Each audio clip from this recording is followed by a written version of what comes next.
নমস্কার বন্ধুরা। আজকে যেরকম আপনাদের বলেছিলাম পম্পাচান্দা ডিভাইন কানেকশানে আপনাদের স্বাগত।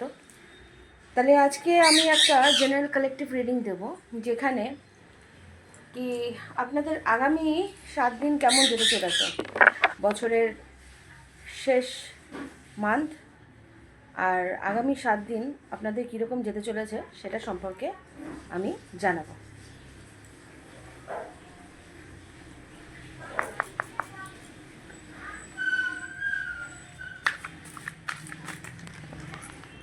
এটা প্রত্যেকের সাথে রেজোনেট নাও হতে পারে।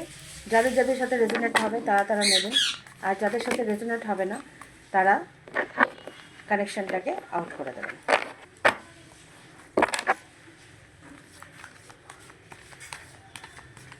আমি মাত্র 3টে কার্ড বেছে নেব। 3টে কার্ডের মধ্যে থেকে আপনাদের আগামী দিন 7 দিন কেমন যাবে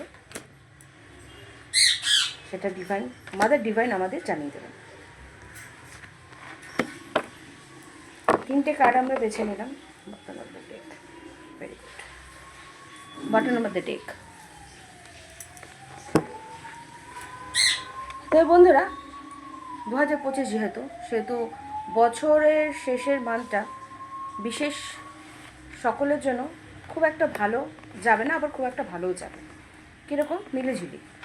তাহলে বলা যেতে পারে যে মান্থের শুরুতে প্রত্যেকের মোটামুটি ভালো সময় যাচ্ছিল, কিন্তু মান্থের মিডল অফ দ্য মান্থ 7 দিনের মধ্যে মিডল অফ দ্য যে সময়টা, সেটা প্রচণ্ড ঝগড়া অশান্তির মধ্যে কাটাতে হতে পারে।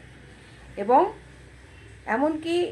এমনকি এমন কিছু কথাবার্তা আপনি মানুষকে হয়তো বলে দিতে পারেন, যারা আমাদের এই ভিডিওটা আপনারা দেখছেন, মানুষকে বলে দিতে পারেন যে কোনো অপ্রিয় হয়ে যেতে পারেন। সুতরাং ঝামেলা থেকে সরে থাকবেন, নিজের কথার মধ্যে নিয়ন্ত্রণ রাখবেন।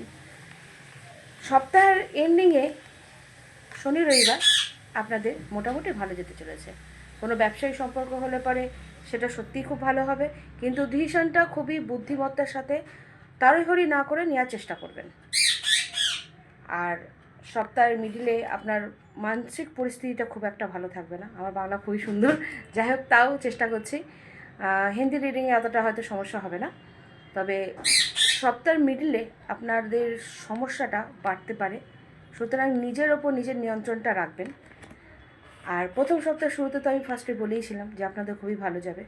সুতরাং এই সপ্তাহটা উত্তীর্ণ করার জন্য আপনারা আমাদের শ্রীকৃষ্ণের অষ্টশতনাম রেগুলার চানের পর পাঠ করতে পারেন। আশা করি আপনাদের সপ্তাহটা একদম নিরাপদে কেটে যাবে। নমস্কার।